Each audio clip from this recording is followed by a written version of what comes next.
Hello and welcome. No doubt, when looking to invest in a used car, you should always get it through inspection by your reliable mechanic. However, this step still costs money. If you bring him or her 100 cars, it's 100 times your money. So you need to be absolutely convinced the car is worth it. In here, you'll find everything you'll need to build up a strong case file around any car.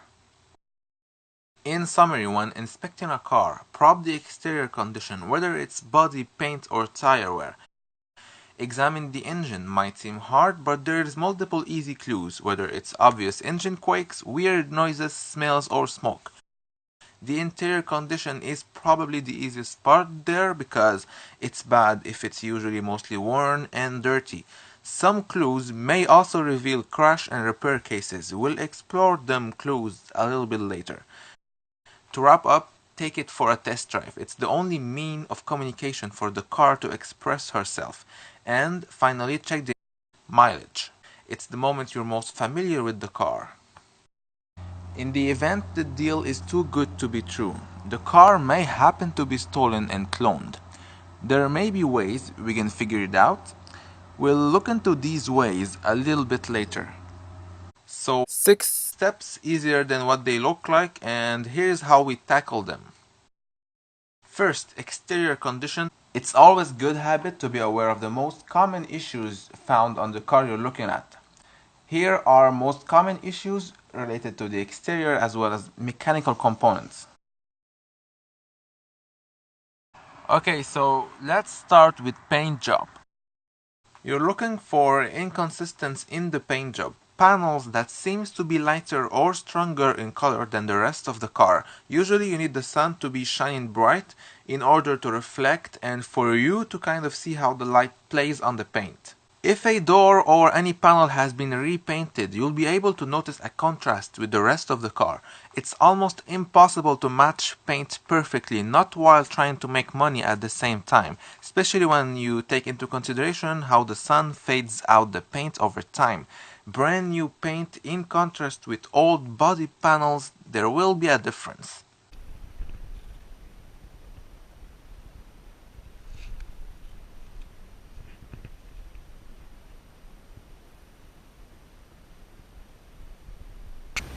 On this fender and door, there is close to no reflection on the paint compared with the rest of the car, which indicates that they have been painted both. Next is body condition. As always, this should be the most obvious part. When you're walking around the car, look for any dings, broken parts, scratches, rust, inconsistent alignment in between the hood, panels, bumpers and doors.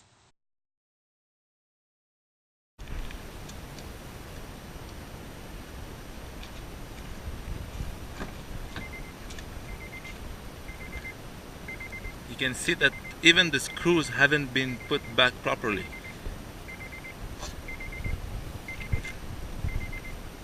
Same thing on the bottom.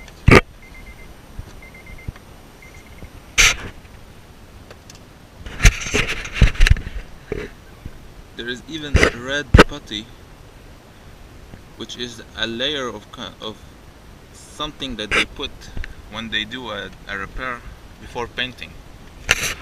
So we're 100% sure this part of the door has been actually repaired and painted.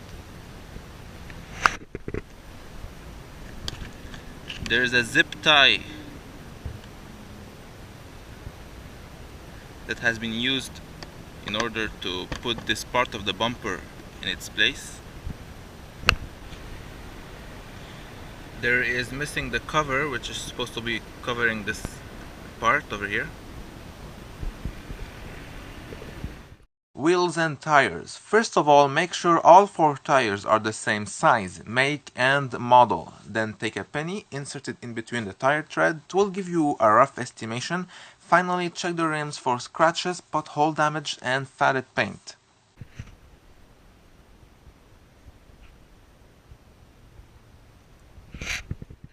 Behind each wheel, you'll find mechanical components. Most of the time, it's not so easy to take a look at. You'll need a very expensive $850 small accurate device. Your cell phone basically. Use it kind of what like I'm doing now. This tip will give you easy access to components such as front axle, ball joint, lower table, control arms, bushings, and many more mechanical components which we are never used to inspecting. Even if you're not a mechanical expert, you can still look for anything unusual. If anything seems torn, broken, rusted, and if you're not sure, compare both sides.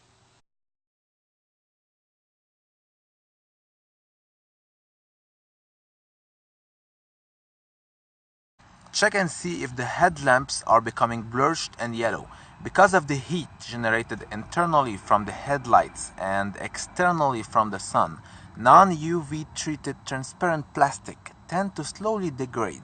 Keep in mind the headlights are always turned on as a safety feature while the car is running. This is why sometimes yellow blurred headlamps can give you a rough estimation on the actual mileage driven. The headlights are not yellow, but they are blurry, which should indicate a relatively high mileage.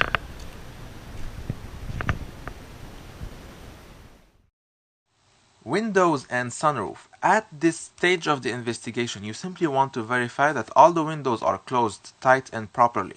The sunroof can unalign after a crash, so inspect it as well.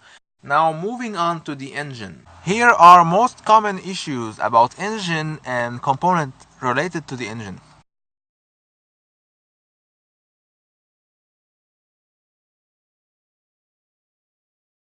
Okay, so before even starting the car up, inspect the engine oil. You are looking for four things. Is there any oil? Obviously, no oil means God knows if the engine is still in good order. Now, does it look like oily oil? If it feels and smells like anything else but usual oil, the engine most probably have some expensive issues. The sad part is the recent engine, especially on expensive cars, are not coming with dipsticks anymore. Anyway, moving on. Is there missing any oil? If yes, it's common for all engines to lose a little bit of oil over time, so no worries, as long as it's not under the minimum mark. Finally, the dark or brighter. Basically, the darker it is, the sooner it's gonna need an oil change.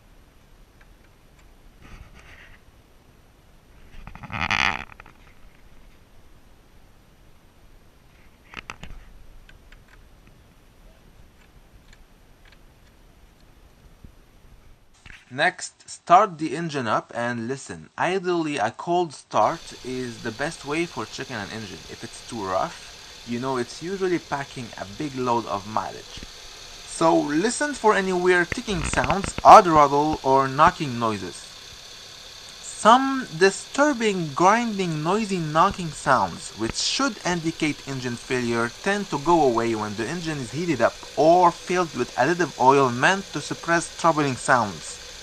This is the part that I hate the most because most of the time when you get to the car you want to see, sometimes for honest reasons, the salesman will have your car already preheated and warmed up.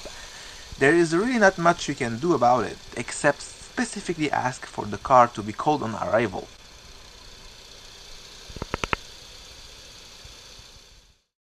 While the engine is running, check for any oil leak under the engine bay, rear differential, and if it's a 4x4, also check under the transfer case, usually located underneath the car between the front seats.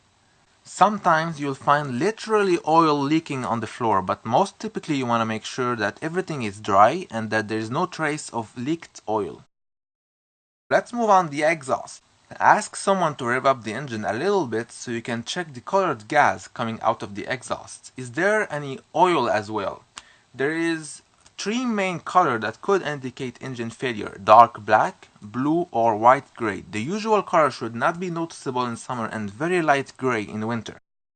Moving on, engine bay inspection. After letting the engine heat up, it is the perfect time to inspect the engine bay. So shut the car off, check and see if there is any weird smells, whether it's coolant fluid or burnt kind of smell. Look for any steam or smoke all around the engine bay. Since you are in the engine bay, it's the right time to look for rusted engine components. Usually when a car is not driven for a long time, mostly because it has been into an accident waiting to be repaired.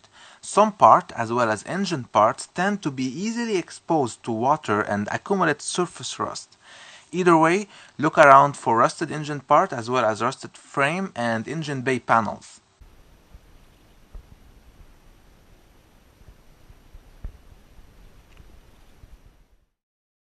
Moving on, interior condition. Here are most common issues related to interior as well as electrical components. In that case, there aren't that many common issues reported. Okay, so look for any interior wear mark. Less mileage means more value. When people run out of honesty, they become horrible. They decrease mileage without ever restoring life to the car, which is a major problem and is, in my opinion, why a lot of cars that we expect to be reliable appear unreliable. When you buy a used car showing 20,000 km and you are supposed to replace your transmission oil at 100,000 km, you are not aware the real genuine mileage you bought the car is actually 120,000 km. If it's not too late, you end up replacing your transmission oil when the car really hits 200,000 km thinking it's 100,000 km. And you know how we rate issues occurred based on mileage driven? Well, that doesn't mean anything if we keep manually rolling back the displayed mileage on the dashboard. Needless to say, we need to find clues all around that can justify the mileage. Look for any unusual wear and tear on the steering wheel, seats, and switches. Any unusual condition could be caused by excessive use, which should indicate a relatively high mileage. We talked earlier about clues indicating a crash and repair case. It's mainly the seatbelt mixed with black mechanic kind of dirt. When a car gets into the hands of a cheap money-making mechanic, you'll most probably find mechanic dirt all around the interior. Granted, it doesn't mean the car was crashed. The car might simply be in for cheap maintenance. A crash and repair case is most usually given away by the seatbelts. See, seat belts are made in a specific way so they lock when the car gets into a crash, and they have to be replaced, but they are expensive parts to buy directly from the dealer because they usually come as a full kit because of safety measures, which makes it the perfect black market item, usually stolen parts. This is where it gets interesting. Parts on the black market aren't handled with all due care and attention. Once they have been removed from stolen cars, they are basically thrown away, waiting for customers. Meanwhile, those parts accumulate dirt, rust, and all kind of nasty stuff. The weird part is that nobody bothers cleaning them up. That is the best explanation I was able to come up with after witnessing numerous recent cars with seatbelts in terrible state. In this case, the seatbelts are crystal clean, all good. Now, all windows and sunroof. Make sure all windows are working properly, open them up and close them down.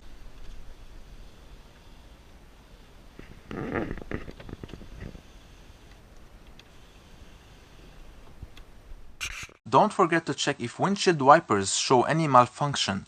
You really don't want to find out the hard way in the middle of the highway when it's pouring rain.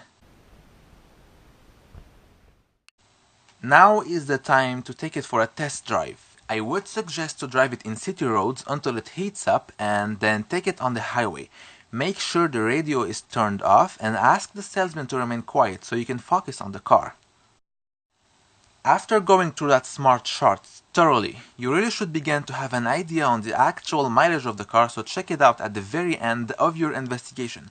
If the shown number makes you uncomfortable, walk away or try and get the best deal as fairly as possible. Also, don't forget to check and see if there is any cluster light indicating needed maintenance.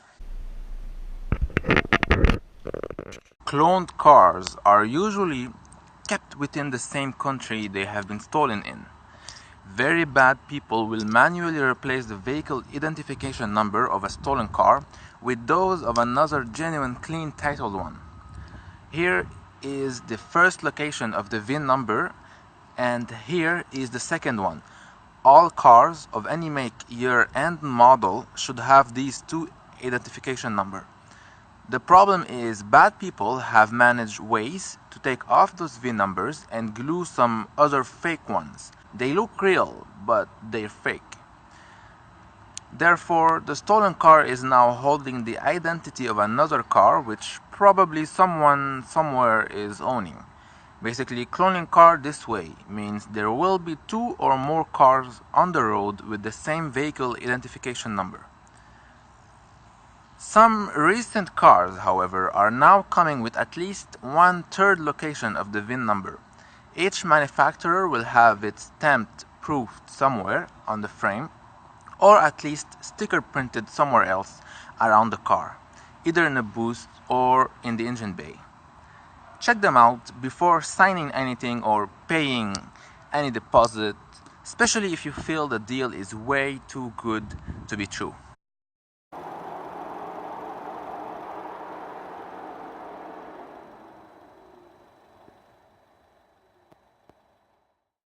I'll thank you for watching, and if you find this helpful, please share it with your friends or anyone you know is looking to buy a used car.